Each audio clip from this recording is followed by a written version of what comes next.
right. I had my man, Zach, that Dolphins Realtor, on episode 1 of Community Voices Perspectives here. Now I got my man, my big man over here, George from Finn's Faithful. He and I worked together all last season, became real good friends. We're going to be working a lot going forward. We're going to have a lot of stuff together with Jason Sarney and Lo-Fi. So you'll be seeing a lot of him going forward. But I want to interview him today.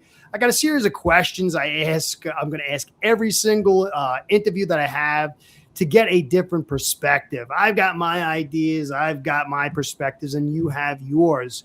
But I learned some stuff from Zach that I didn't think of before, and I expect to get the same from my man, George. George, how you doing, brother? Good. You put the pressure on me there.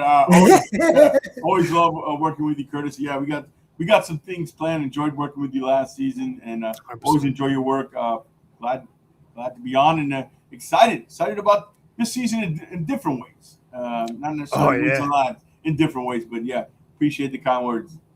Well, dude, you're the draft master. This year, after the season's over, I'm going to go into the George School of Draft Evaluation. I got some really good guys on my channel. The commenters are really draft guys. Yeah. I got to catch up with them. So you're going to have to put me through the school of hard knocks this year. But we got this season.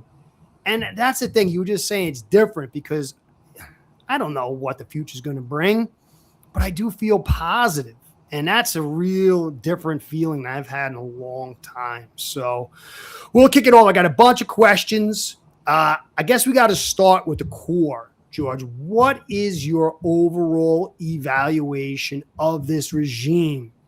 Whether it's the Shoreman, Hafley, Sullivan, and maybe even Silman, from what I'm hearing, that Ross is stepping back. So give me your take on this regime. Yeah, I share a similar feeling as you. I don't know how good they're going to be, to what level, but I do feel like we have a real football organization being run for the first time in a while. It's not this dog and pony show. I like that there's a plan. I had a guest on, I believe it was Dave Hyde from the Sentinel. He made a great point. Flexing. Look at him. He comes on my show and he's flexing. I have a guy. I don't know if you ever heard of him, Dave Hyde. That's what you do to me, man? I make this point because you made a great point in saying how many years we had Chris Grier. I didn't know what their plan was. I didn't know what a Chris Grier football team looked like. I think I kind of know what a Jon-Eric Sullivan football team already wants to look like. They had a plan. Whether you agree with every pick, we can talk about, the draft. They wanted to get bigger. You could see they wanted to get younger. They wanted to get physical. They wanted to get versatile. Every pick was an identity pick. And even going back to the draft, I know it's been a few months now, but everybody complained, Ruben Bain, Caleb Downs, and I'll be honest, I had them ranked a little higher. But when you look at what this team's trying to become, I understand the Proctor pick. Because, for example, Proctor, to me, was more than an offensive lineman. He's a tone setter, Curtis. You're putting him next to Paul, even though eventually I think he's going to be a right tackle. You got two massive young linemen that can change the personality of the way you play. So so to me, I like that he's pointing the finger where to blame. He's out in front of it. Hey, the buck stops here. This is how we did it, why we did it, and I'm not going to make any excuses about it. And this is where the finger points. And when can we say that about the last regime? Again, I have a good feeling about Sully. My thing is, will we be seeing it right? And here's another thing. My biggest evaluation of this front office is not going to be whether Malik Willis works out or not. It's going to be if they hit it and they saw it right in the draft. Malik Willis, you took a shot at that position, which I'm fine with. I can give him multiple shots at that position. If you continuously to draft well and they come out of this draft, out of the 13 guys, you got, 3 or 4 really good players and 6 or 7 contributors, he saw it right. And that's more important. If Malik hits, but your draft was like, to me, it's a very good point. Both things happen are great, but everybody's coming down this regime and Jon-Eric Sullivan is built out of Malik Willis' success or not. No, it's this first draft is going to determine how was he seeing Caleb Douglas versus other receivers, Proctor versus Bain and Downs, and we can get all into these guys. But to me, that's the biggest selling point for me is quarterbacks. You take a swing. I like it. That's kind of how my thoughts. is you got a real football organization being run here. The only I don't know. The only caveat I would say, if Willis stinks, yeah, even to me, if he's 7, yeah, and I'm happy. 7, fair. Fine, that's all good. 7, 8, fine, that's perfect. He doesn't have to be anymore. Yeah. But if he's a 6 or a 5 or a 4, that hurts. Then they saw something because again, I agree they were with him in Green Bay, so they know him. But I guess that's my point. If we're leaving the season still not sure if he's the guy, but man, they had one heck of a draft. Oh yeah. That's the bigger piece. That's the bigger piece of the puzzle, 1000%. Hey, I got a question for you too now, and I'm probably going to give away one of my little things here. I'm trying to figure: is there any other left guard in this league as big as Proctor? Well, what's some other comps and how have they done? I'm trying to think. I haven't had a chance to dig in. Didn't Becton play little guard? He played right guard. He played right guard. But Becton's even though he's big, he's a marshmallow compared to. This could be like a unique event. This is a unique guy. This is why they drafted him, because he's got like the Tristan Wirfs build. It's not big. It's dense too. It's thick everywhere. Becton, I was just saying, for the mass, the large kind of body moving inside the guard. Usually players that tall don't play inside, but the one thing I like about Proctor is he can bend. He's got great bend. So he can bend really well. So that makes me confident if he's temporarily moving to guard, because I think it's probably a temporary move, he can do it. I mean, look, I saw him. I even think he can play left tackle. I know, as crazy as it sounds, I saw him against Mason Thomas-R, Cassius Howell, guys who were second-round picks. He gave them trouble. Never speak guys, right? He played really well against them. Now, the weight issue, he struggled in the first game against Florida State. It was awful. He was 370, though. He was 370. But once he got in better shape, you saw, okay, this is what he is. And, look, I've always said you put 10 of his best plays on, he's a top 5 pick looking. Oh, yeah. You know what I mean? But, yeah, it's a great point. Who on the left side – who has a bigger left side of the offensive line? I can't think of anybody. Curtis, I mean, again, I haven't researched as much like you said, but yeah, I'm curious because you're really good on offensive line evals.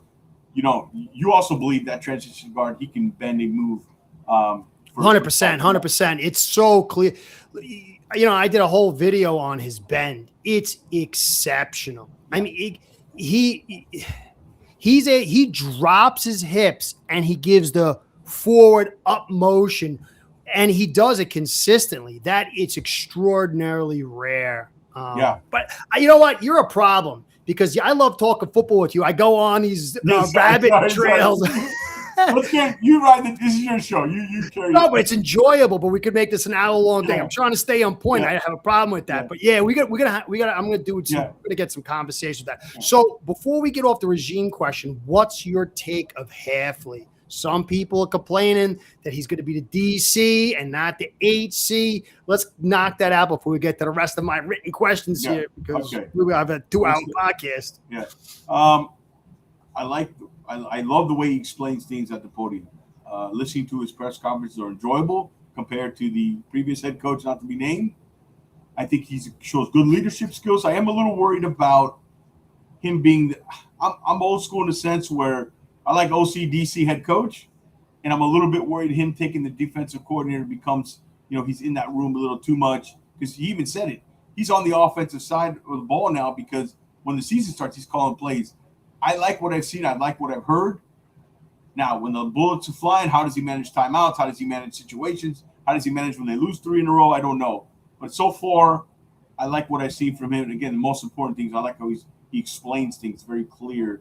And he looks like he's a good leader of men, and he looks like he's a coach that teaches well. So I like him so far. My question is, once, I'd rather have my head coach solely focused on the leadership of the team as a whole, and then kind of when he needs to go in the offensive room or go in that defensive coordinator room and kind of fixing things. But we'll see. It's kind of the trend of the league going anyways now, but like what I've seen so far. We're simpatico on that. I kind of feel the same exact thing. So I guess we kind of hit it a little bit.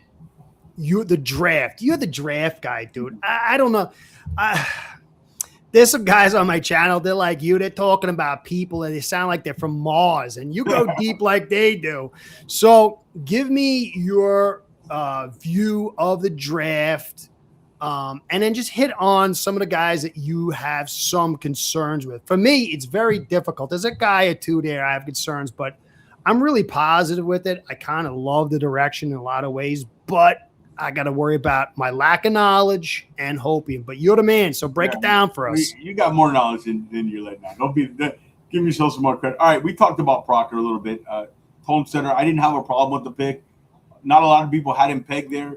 Yeah, there was a couple better players, but again, I think it's more of a tone set for the regime. And if he hits, I think he's going to be a good player. I have no doubt about that. So I really don't have a problem with that pick. Chris Johnson was 23 on my board. They took him at 27. They traded up.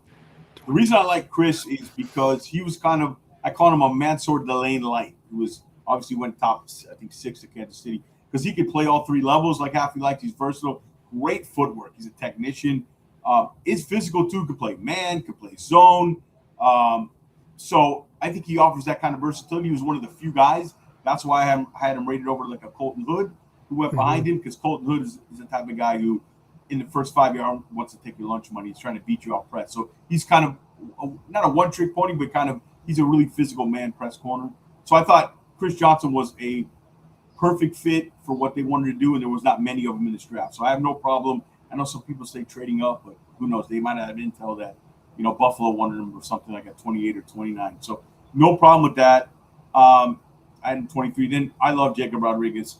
So they said they had Jacob Rodriguez the best player on their board. So at the draft, when I looked at my board, who was left, you take out Jermon McCoy, the corner who got hurt, the medical red flag. He ended up going to the 4th round. Unfortunately, Rodriguez was 27. So he also would have been my best player on the board. So we saw eye to eye in that situation. I love guys like that in the league work. Guys who see the play 3 yards ahead, who are instinctive, and he's a better athlete, he tested well. I just think he sees the game so well, and those guys usually work out, and he's a turnover machine, and he's perfected that peanut punch. It's incredible. Now, he's got to do it in the NFL, right? That's another thing. He's got Will linebacker size, but he's a true Mike linebacker. He's a future middle linebacker for this team. I just love instincts. I love when guys are able to see it before, process it fast, and he's one of those guys. So I love that pick. 3rd round was where it got interesting. Douglas, look, I'm not going to lie. Did I have Ted Hurst rated higher? Did I have Chris Brazil rated higher? Yes. This is what I'm interested in when we talk about the front office. What did they see that I didn't see, right? So I went back and looked, and look, he's really good. He's got length. He's really good blocking wide receiver. He sinks his hips better. We talk about sinking the hips. He does it better for a long, tall receiver than most. To me, he's a true X receiver. I saw what they saw. It's Green Bay-ish there, but I had other guys I probably would have taken. Like who? I would have took Ted Hurst, the wide receiver out of Georgia Southern. I just think his tape was better. He was a guy I loved. I had him in the 60s in my ranking. I would have took him. Any word about him in camp? Oh, my brother's actually a huge Bucs fan. He said he's doing really well. But Brazel, the receiver out of Tennessee, just 6'5", the ability to, for his size, his build-up speed to the stem, the ability, another guy, he sinks his hips as good as anybody at 6'5" I've ever seen. Speed guy. Again, questions about that offense. It's hard to evaluate him in that offense because they don't run a lot of route trees in Tennessee. But the other guys, Kazmarek, the way the draft was going, all these blocking wide tight ends were going. I think. Oh yeah, there's a big run. I think it was the biggest run in the 2nd round that they'd seen in a long, long time on tight ends, and so it was getting barren. Yeah. The Jaguars took one. The kid from was it A&M? I don't remember my kid's name. The draft's too far ago. I don't remember nothing. They took the Jaguars took one in the 50s. Oscar Delp went right before the Dolphins. So there was a run at tight end. You weren't going to get a blocking. They clearly had a plan again. They wanted a wide tight end, and he wouldn't have been there at 130, so they took him. Again. No problem with it. Bell, you took a swing on. To me, Bell, he's a Z. You got to get him moving. He's not really good at the line of scrimmage yet, so you got to get him creating movement and get him 0 to 60. Because straight line, let him go, get him open, create space for him. hopefully he gets healthy. So I like that. And then day 3, Kyle Lewis, love steal. Oh yeah. To me, his home. Everybody talks about safety. If he's truly going to be an every down player in the league, it's going to be a will linebacker. You could have a future of Rodriguez and Lewis, one Mike, one will linebacker. So, and the other guys they took, Llewellyn, I thought was a nice little pick there in the 7th round. I know I'm missing some guys. I like DJ Campbell. Yeah, DJ Campbell. Look, I wouldn't be shocked if DJ Campbell starting a couple games this year for the Miami Dolphins. This guy played 34 games at right guard. Oh yeah. Texas. He knows right guard, right? And he's a highly recruited guy. So he just got for me, when I looked at him, he just got a few little things that clean up. They're going to try him at center, which is very intriguing. Yeah, I let him compete at right guard with Jonah Fabianaya and Sawyer, the guy we got from the Chargers. So, So overall, I mean, the tight ends project, but it's got big upside. I thought they did. I thought they had a plan. They had a type of player they wanted. I thought it was a really good draft for a first year and that many picks. And remember, this wasn't the strongest draft in the world. Next year's your draft where you try to find your superstars. This was a foundation build draft. I think they did it right. I mean, there's going to be ultimately, how does Proctor do versus Baines or Downs? But again, maybe for the Miami Dolphins, Proctor was the right pick for this team in this situation. I think it. I don't know if I think Proctor has the potential to be elite, but even if he's good right tackle, let's say, or a good, it's a little bit better guard, we needed that. We need to have that offensive line upgrade because you can't bank on Jonah. And Brewer's going to be here for 2 or 3 more years, but he's getting a little bit older. So you're going to have to switch that out at one point. You got no right tackle. And I like Downs a ton. But the run game is going to drive everything. And it's going to help Willis out. So for me, I liked Bain too. I was a little surprised. I wanted Bain, but honestly, I just saw Proctor going a little bit later. Yeah. And I didn't see him in the interviews. And so I wrote him off because I was just focusing on interviews, but he was a hidden interview. So I think it's the right move, 100%. I think they clearly, for them, potentially. I agree with you. I think for them, they clearly want to set a tone of how they want to play football. And that was and I think that was, we can look at every other reason. I think that was the reason. You could change the way they play football up front. When you add that kind of density, size, and athleticism at that age, they don't grow on trees. Especially with Sweat at nose tackle on the Jets. Oh, yes. And the kid they drafted last year with the Bills, the giant kid, he's not as good as Sweat, but he's a beast too. He's like 350. I know. When you play at Kentucky or I can't remember. Yeah. So you're going to have to take care of that. And to me too, Proctor also helps. So I'm not supposed to talk, but I can't help you talk to offensive line. You screwed me up. He's going to help Brewer out because Brewer's not going to have the same demands on power. And it's going to get a chance for Brewer to be totally free on that left side. So I don't know. Okay, let me move forward. Willis Ewers. Oh, leave out that. Which side of the fence you were on? I got people that love Willis in my comments. I got people who love Ewers. I called Willis the franchise quarterback. Franchise/bridge quarterback. That's a good one. I know people are trying to turn this Quinn Ewers thing into controversy because he's had some good moments in camp. And that's what you want. Look, good for Quinn. I think you found a guy in the 7th round who's going to play in the NFL. Yep. Probably at a backup role at a decent level. Maybe he can find himself to start. If you're shooting for the stars, he's Brock Purdy. Maybe, but you found your long-term backup. It's a good thing. Every organization needs quality depth in that position. This front office is looking for something different. They're looking for, or at least I hope, and at least what I'm looking for. I'm looking for a quarterback who can raise the ceiling, Curtis, in this offense. Somebody who can create when the plays break down. Because in today's NFL, sometimes, this Curtis is 1 or 2 plays that comes down to every Sunday by the quarterback, making something happen. That wasn't drawn up on the whiteboard.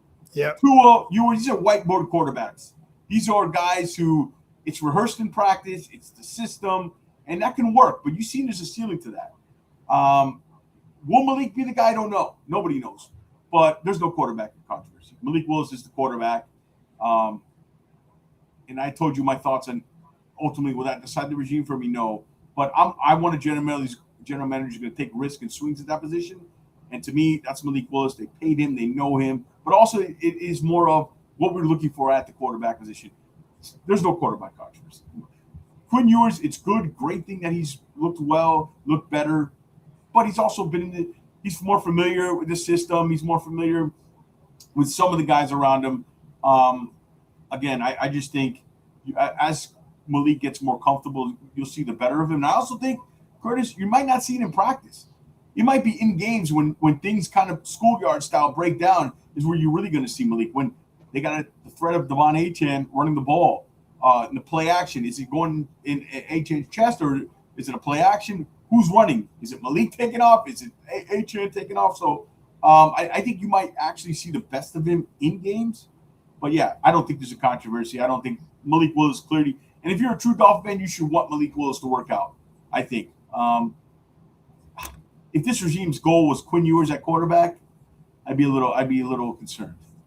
Well, the way I figure it is, look, I like Ewers. I was impressed with his play last year. And I didn't want Willis here because I thought he was going to be too much money and I was a little uncertain. But then the more I got to know the kid and dig into him, I became a fan. I like them both.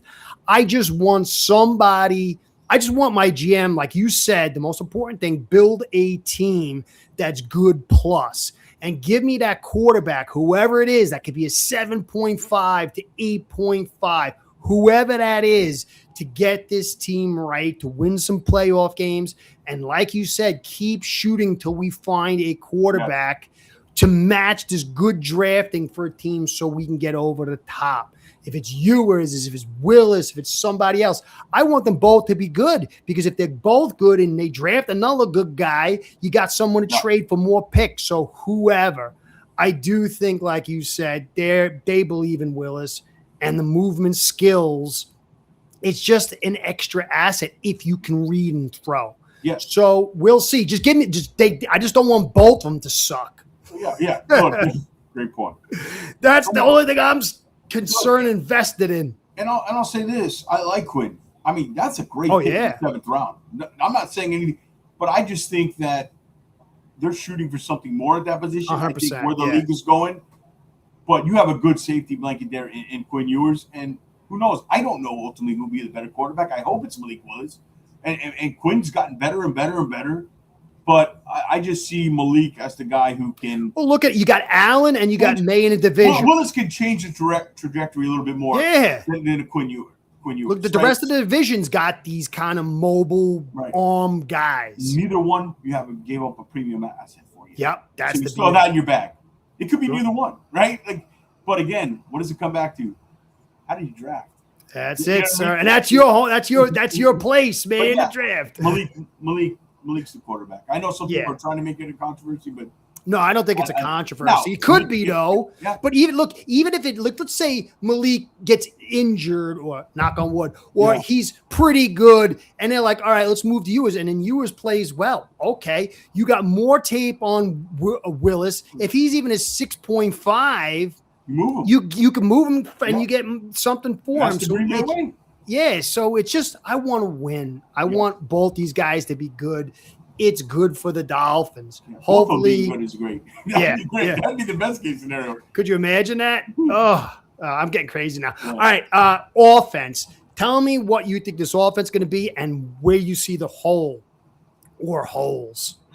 I think the weapons on the outside are going to be the biggest holes. I think they're going to run the ball. I really do. I think this offensive line is going to move to my question too is also hold the backup running back position. I want Ollie Gordon to take this job. Yeah. I want him to take it.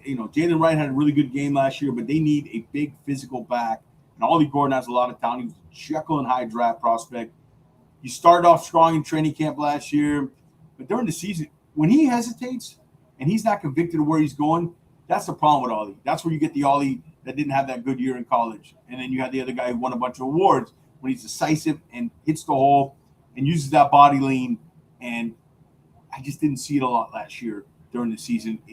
I was more comfortable with Devon Achane on 3rd and 1 than I was Ollie Gordon. And that says a lot, right? Even though I think Achane's a really underrated inside the tackle runner. I think he's excellent at it. But I think the whole there's the weapons on the outside and the backup running back because you don't want to wear and tear out Devon Achane. You want to include some thread on those tires. You want to use him as a weapon in the receiver. I think that's going to be the biggest issue there. I think they're going to have to live on play action. I think that's going to be the big thing. Run the ball, play action. I think they're going to look for explosives downfield. I think they're going to be a heavy run team with explosives downfield. It's going to be their kind of MO. And I think the tight end is going to be heavily involved. Ray Dolges might lead this team in receptions because I don't know who the real reliable outside threat is right now. But I think power running game, play action, explosives downfield. I think, and then the threat of Malik Willis's kind of legs are going to be a little bit different. I think we might also see a little bit, I don't know if you agree, Curtis, a little bit less of the wide zone and more a little bit power gap implemented a little bit. I'm curious to get your thoughts on that. But, I think to me, the biggest concerns are the backup running back, who's going to take some carries off Achane, and does he have a reliable enough threat? Or we're going to see a lot of Malik Willis running the football. Can guys get open, consistently on the outside? Well, I'm curious your thoughts on it. Well, I did a really pretty long study showing how Green Bay uses small receivers in ways that I didn't think. They'll bring them in to the tight line of scrimmage and be keys to their run blocking, and they'll use two at the same time. I kind of believe that's why they went with Douglas, because you need the one guy to set some kind of leverage until Bell comes back. And so for me, Ali, he struggled a lot in college and with the Dolphins because the 1 year he had a good college year, he had good blocking. The next year, his line sucked. He's a stiff guy. Yeah. I've been saying for years, why have the stiff guys, the big guys, sucked in Miami? No yards before contact. It's critical. Big guys like that, they need to get close to the line of scrimmage before they're making their moves. He's not that kind of guy. Yards before contact will get him being decisive. It will get him to get that momentum. I think he's going to do very good this year, and I think he's critical because he's the best pass blocker we have. And I do think Achane will be used more in the receiver role to create that leverage along with the guy, because you can come out in 22, two running backs, two tight ends, and then now they got to prepare for that because Ollie's big enough to be a fullback. Yeah. And then you come out in that look, and then all of a sudden Achane goes out into the slot, goes out wide. So there is a huge amount of unknown flexibility, whether they can utilize it. I don't know. Yeah. But I do think that a creative and smart OC, hopefully Slowick's has the potential to use a lot of different things. So I'm not saying superstar status, but there's a lot when you go through Green Bay, the way they make their sausage and what we have here, that there is potential to not be like Zach said, not to be like the Jets offense last year, to get that 20 to 24 points a game, to be semi-coherent and win those tight games, not to be, we put 6 points on today or 9 points, or you know what I mean? So we struggled.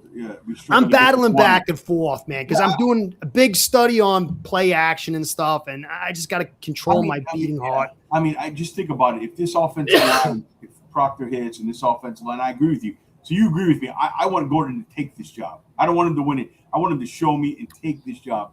He'll take it over Wright. I think it will be like 50 to 60% Achane, 30, 35% Ollie, and then like 15% Wright if everyone's healthy. The one thing you said I agree mostly is they want to use Achane in the passing game. Oh, they have 100%. If they can run the ball with those guys, Malik Willis in the play action, I think that's where, and they'll look for that's where you need a Caleb Douglas for the explosives downfield, because Malik throws a beautiful deep ball, Oh, yeah. And then in that mofo, those tight ends, I think this tight end room is sneaky good, Curtis. I think it's sneaky good.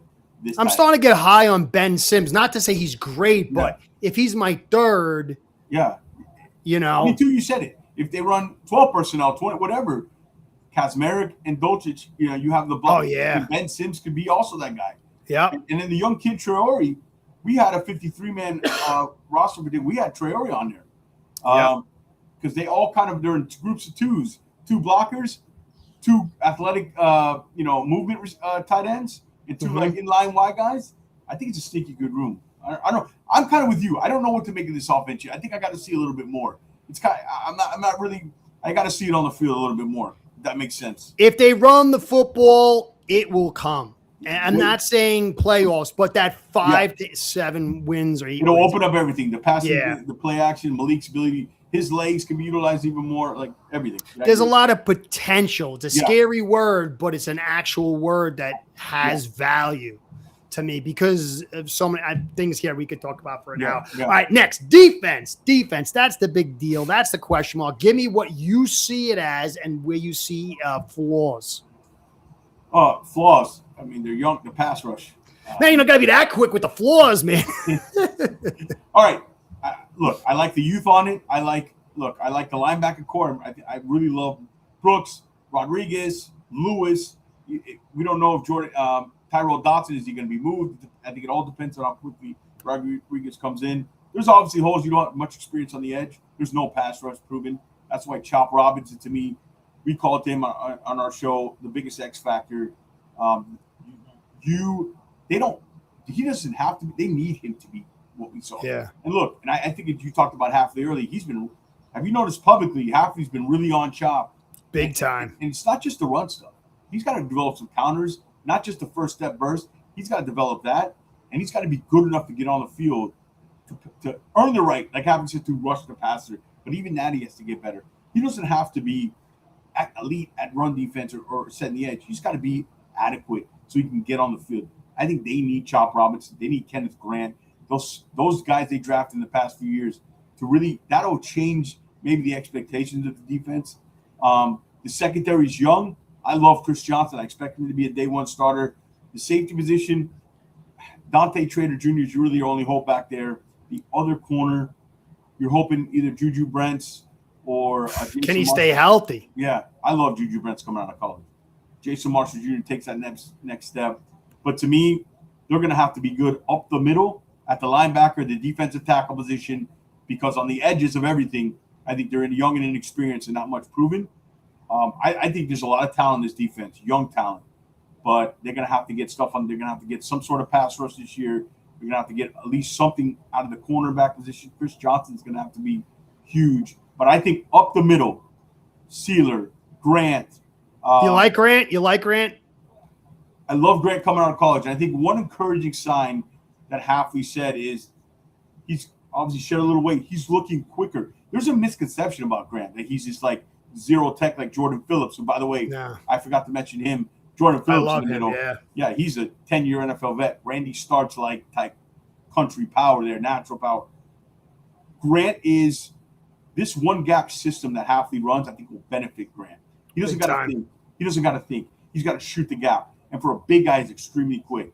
And he has the power developing to go along with that and the size. That's what made him the 13 overall pick, which you saw in Michigan.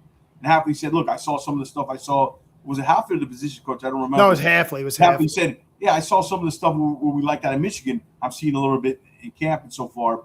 And that's what I think was lacking last year because he didn't help Sealer at all. There was too much of Sealer. He didn't know what to do, how to play off Sealer. It ruined Sealer. So I think the one gap stuff that they use in the wide 9 for Chop Robinson. Anybody knows what a wide 9 is? It's you basically putting your edge guy as far as you can from the offensive tackle and kind of like a speedway, that curve, get to the quarterback. Yeah, it bothered me. You hear what Bo Camper said. He really had a big knock on Chop. Yeah. Did you hear me? Well, yeah. So he said no instinct. Yeah, you could see that with probably Hafley. You could see it in the way Hafley talks. Him saying, hey, look, no question. Where's your eyes? He's calling him out in the media. He's calling every chance he's got, in a nice way. But it's a reason. Yeah, he's just being honest. He knows this guy needs to be, there's expectations. He needs to hear it. He needs to raise his. He's got one. He's got the pass rush and a weak bull rush, the one-hand stab. Yeah. He's got an unbelievable first step. That's it. Unbelievable. That's it. And that's what got him drafted 21st overall. If he doesn't develop anything else, he's not going to earn the right to rush. Like Hafley. Nope. I love that line. So yeah, I think up the middle, Phillips, Grant, Sealer, Brooks, Rodriguez, maybe Biggers. Dante Trader. Yeah, Biggers. Like it. That one last pull before we move on. You know what scared me though, honestly? Biggers, he's down to 305. That guy looks like he's a chiseled monster. Phillips, you see him, he got chiseled. But then Grant comes out of camp. He's like, I still got to lose 10, 15 pounds. Yeah. He doesn't. That concerns me with those grandma chest, man. If we're going to the beach, yeah, he's not winning any contest, Kenneth Grant. But it concerns me that he says he's got to lose the weight. Yes. So he didn't come in prepared. Yeah, those guys, Phillips' work ethic is unbelievable. This guy is. That's a red flag. I'm not saying he can't. Yeah, it's just a red flag. Right. I think chopping him can change the trajectory, how fast the defense get better being that young. They got to develop into the roles. But I like up the middle. I like up the middle. I like the young defensive tackles. I like the young inside linebackers with Brooks. And I think Dante Trader Jr. has a chance to take a step. But Zach was saying they could think about him at free safety. He's slow though, ain't he? Yeah. The one thing about you talking about Trader, yeah, he's really good short area quickness. You see the lacrosse background, and in college he was also a guy who his speed can be made up because he's also a guy who's really quick and really sees. Yeah, like a Zach Thomas type thing. And those guys, if you run 4.6, maybe you play 4.5. So that is interesting. But I love Chris Johnson on the outside. I think he's a day one starter. But yeah, look, there's a lot of holes, a lot of youth. I wouldn't be surprised if the reason this team doesn't win more than 5 or 6 games, a lot of it was the defense. But I think there's some building block pieces there. So pulling it all together then, what do you think the record's going to be? Give me like a spread, like a 2-3 game spread. What do you think? Not what it will be. What do you think the highest potentiality? Okay, I think, look, I'm optimistic about the regime and the way they're going forward. But when I went through the schedule and we did it on our show, I had a hard time. We had the community vote during our show. They came up with 7-10. So, which I thought was optimistic. Oh, I think that'd be great. 7 wins this year is stellar. I think we talked about this. I had a hard time putting 6 on there. I think if they do anything between 5 and 7, good year. Crazy that sounds. I think that means your draft probably hit well because they're really young. I mean, to roster 13, 14 rookies maybe. And if you can win 5 to 7 games, I think we're heading in the right direction. You feel good about it. As crazy as that sounds. It's different than winning 8 games with a payroll of 30-plus-year-old guys with $30+ million contracts. Much different. I think if they do that, we should feel good. But I do feel good about Jon-Eric Sullivan. I have a good feeling about him. I'm in the same boat. 5 wins is like, okay. Less than that's disappointment. 6 wins is like, yeah. 7's like, yes. Anything more than that, it's like, I'm going to grow hair because I'll be so excited. If they do anything like that, I mean, that'd be unbelievable. Yeah, so 6 and 7, I think, is where I'm at too, and I'd be excited about it. So, thank you for coming on. Give us the whole lowdown of the Fins Faithful podcast, where we can find you and all the goodies. You're the promotion guy. Yeah. Well, you can see the logo here, the Fins Faithful. You can come over here. That. It's a great show, man. It really is. I'm not just saying Fins Faithful podcast. Type it in YouTube, on socials. Fins Faithful POD. We're on Instagram. We're on Apple. We're on Spotify. Look, we cover everything: draft, regular season, training camp. My co-host tonight, Jason Sarney. We're gonna have a show tomorrow night at 8 p.m. Well, talk about the people you had on. You had David Hyde on. Did you have Armando on too? Saguero. Come on. Yeah, we got Armando Saguero, Dave Hyde, Kim Bocamper. You mentioned him. Oh, I didn't know you had him on. I missed that. We've had Mark Clayton on, OJ McDuffie. So we've got. I'm missing some guys and some draft guys. We had. We're not worthy. No. But check us out, man, and you'll be seeing us work with Curtis a lot. So 100%. We appreciate anybody. I mean, it's been really growing, and we appreciate the support. And people have been noticing the hard work we've put in. It's about them. Doing this is, we call it Fins Faithful. It's about the faithful, man. It's really it's when somebody comes and says a positive comment, it really makes it all worth it. I can't know where else to put it. We really appreciate the support. So check it out, guys. If you like it, you don't like it, check it out. We appreciate 100%. Listen, you and Jason are great guys, and you work so hard on that. I'm like, dude, you've been doing this for like a year and so, year and a half, and you're already graphics mastered me. You got the whole, I mean, dude, you're really good at this stuff. Your draft is exceptional. You're a humble dude. You and Jason do great work. Definitely worth the listen. I listen to you guys, not just because I know you. I check out the information. So, guys, definitely check out George and Jason at Finn's Faithful. Great stuff, 100%. So, thank you, George, for coming on. Guys, thank you for listening. I appreciate all you guys for coming on. George, I appreciate you too, man. You're my man. We'll be doing something together very soon. George and Curtis saying, go Fins, be well, and see you soon. Thanks, everybody. Thanks, George. Start building your own online sportsbook today by getting signed up with aceperhead.com service that'll allow you to book action on sports from all around the world.